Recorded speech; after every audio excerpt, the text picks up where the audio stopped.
Welcome to channel. இன்னைக்கு நம்ம என்ன பார்க்க போகிறோம் அப்படின்னா, ஆன்லைனில் நம்ம பட்டாவை எப்படி பார்க்கறது அப்படிங்கிறத பற்றி பார்க்கலாம். ஸோ அந்த பட்டா யார் பேரில் இருக்குது, நிலம் உரிமையாளர்கள் பேர் என்ன அப்படிங்கிறத பற்றி எல்லா டீட்டெயில்ஸும் வந்து ஆன்லைனே நம்ம செக் பண்ணிக்க முடியும். ஸோ அதை பற்றி தான் இந்த பதிவில் வந்து பார்க்க போகிறோம்.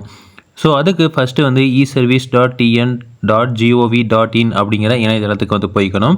ஸோ இது பார்த்திங்க அப்படின்னா நில அளவை மற்றும் நிலவரி ஆணையரகம் அப்படிங்கிற தமிழ்நாடு அரசு மூலமாக வந்து நிர்ணயிக்கப்படுற ஒரு வெப்சைட்டாக இருக்குது. இந்த வெப்சைட்டில் உள்ளே போனீங்க அப்படின்னா கீழே வந்தீங்க அப்படின்னா பட்டா மாறுதல் விண்ணப்பிக்கிறதுக்கு இருக்கும்.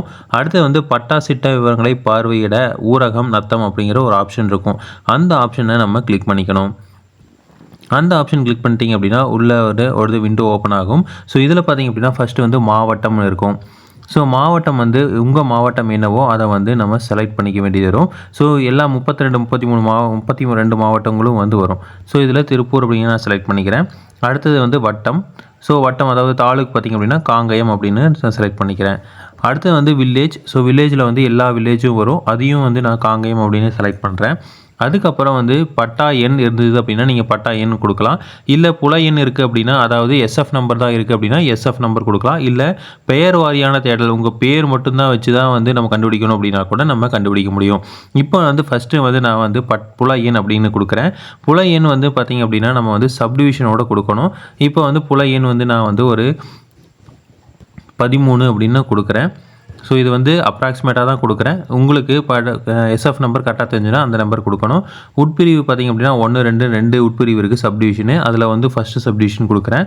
அது கொடுத்ததுக்கப்புறம் வந்து இதில் வந்து ஒரு கேப்ச்சா இருக்கும், அதை டைப் பண்ணணும்.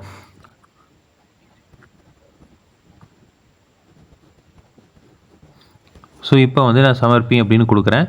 ஸோ கொடுத்துட்டிங்க அப்படின்னா இது எல்லா நில உரிமையாளர்களோட பெயர்களோடு சேர்ந்து என்னென்ன எல்லாமே வந்து எல்லா டீட்டெயிலும் வந்து தெளிவாக வந்து வந்துடும். இப்போ பாருங்கள், இதில் என்ன வந்திருக்கு அப்படின்னா தமிழ்நாடு அரசு நில வருவாய்த்துறை நில உரிமையாளர் விவரங்கள் எல்லாமே வந்து வந்திருக்கு. மாவட்டம், அடுத்து வருவாய் கிராமம் என்ன, அடுத்து பட்டா எண் வந்தீங்கன்னா 2648 அப்படின்னு வந்துருச்சு. உரிமையாளரோட பெயர்கள் என்னென்ன அப்படிங்கிறது எல்லாமே வந்து வந்துருச்சு. ஸோ இதில் பார்த்திங்க அப்படின்னா கருப்பண்ண கவுண்டர், பெரியசாமி கவுண்டர், முத்துசாமி கவுண்டர், காளியப்ப கவுண்டர் அப்படிங்கிற நிறைய வந்துருச்சு. ஸோ இவங்களோட மகன் வந்து பொன்னுசாமி, இவங்களோட மகன் வந்து மாரியப்ப கவுண்டர், இந்த மாதிரி வந்து என்ன இருக்கணும் எல்லா கடைசியில் பார்த்திங்க அப்படின்னா தெய்வ சிகாமணி மகன் டி ரவி அப்படிங்கிறவங்க வரைக்கும் எல்லாமே வந்து வந்துருச்சு. ஸோ இது பார்த்திங்க அப்படின்னா ஏசி கோவிந்தசாமி அப்படிங்கிறவர்கள் வந்து அடுத்தது வந்திருக்கு அப்படிங்கிற மாதிரி வந்திருக்கு. அடுத்து வந்து புல எண் என்ன 12, 13. அடுத்து வந்து உட்பிரிவு வந்து 1A 1 அப்படின்னு இருக்குது. இதில் வந்து புன்சையா நன்சையா அப்படிங்கிறது எல்லாமே இருக்கும். ஸோ இது வந்து புன்சையில் எத்தனை ஹெக்டர் எத்தனை ஏர் அப்படிங்கிறது இருக்கும். ஸோ இதில் வந்து ஹெக்டர் வந்து 0 ஹெக்டர், ஏர் வந்து 4 ஏர் வந்து இருக்குது. அதாவது 400 ஸ்கொயர் மீட்டர் இருக்குது அப்படின்னு வந்திருக்கு. அடுத்தது பார்த்திங்க அப்படின்னா தீர்வை எவ்வளவு அப்படிங்கிறது வந்திருக்கு. அடுத்தது வந்து குறிப்புரைகள் வந்து என்ன சொல்லியிருக்காங்க அப்படின்னா நில பொதுப்பணித்துறை வாய்க்கால் வந்து இருக்குது. ஸோ பொதுப்பணித்துறை வாய்க்கால் வந்து உள்ளே இருக்குது அப்படிங்கிற மாதிரி வந்து சொல்லியிருக்காங்க. ஸோ இதில் வந்து பார்த்திங்க அப்படின்னா நம்ம வந்து இதை வந்து பிரிண்ட் கொடுக்கணும் அப்படின்னா இதை வந்து பிரிண்ட் கொடுத்துடலாம். ஸோ இது வந்து தகவல் எப்போ வந்திருக்கு அப்படிங்கிறது எல்லாமே வந்து நமக்கு வந்துடும். ஓகேங்களா? ஸோ இப்படி தான் வந்து நம்ம பட்டாவை வந்து சரிபார்க்கணும். இதே வந்து நமக்கு இந்த மாதிரி வந்து புல எண் எஸ்எஃப் நம்பர் தெரில, பேர் வாரியான தேடல் அப்படிங்கிறது கொடுத்து பார்க்கலாம். ஸோ இதே சேம் வந்து நான் மாவட்டம் வந்து நான் சேலம் மாவட்டம் அப்படின்னு கொடுக்குறேன்.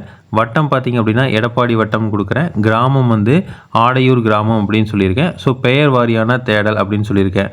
அப்போது பட்டா உரிமையாளர் பெயர் 3 எழுத்து மட்டும் தமிழில் வந்து உள்ளிடணும் அப்படின்னு சொல்லியிருக்காங்க. ஸோ இந்த மாதிரி கொடுத்துட்டு நான் தமிழில் வந்து கொடுக்குறேன். இதுக்கு வந்து பார்த்திங்க அப்படின்னா நான் குமார் அப்படின்னு கொடுத்து நான் சமர்ப்பி அப்படின்னு கொடுக்குறேன். ஒரு வேளை இருந்தது அப்படின்னா இன்வேலிட் இன்புட் அப்படின்னு வந்துருச்சு. ஏன்னா வந்து அதில் அந்த பேரில் அவங்க யாரும் இருந்திருக்க மாட்டாங்க. ஸோ அந்த மாதிரி வந்து நம்ம பேர் தெரிஞ்சுது அப்படின்னா பேர் கூட வந்து போட்டு வந்து கண்டுபிடிக்க முடியும். ஸோ அதுக்கு வந்து பார்த்திங்க அப்படின்னா எக்ஸாக்டாக அந்த இடத்துல வந்து இருந்திருக்கணும். ஸோ இருந்தால் தான் வந்து அந்த பேர் வந்து கரெக்டாக வரும். ஸோ இதுதான் வந்து இப்போ ஆன்லைனில் பட்டா வந்து நம்ம வெரிஃபை பண்ணுறது. ஸோ இதே மாதிரி இன்ஃபர்மேஷன் உங்களுக்கு தொடர்ந்து வேணும் அப்படின்னா எங்கள் சேனல் சப்ஸ்கிரைப் பண்ணுங்கள். தேங்க்யூ.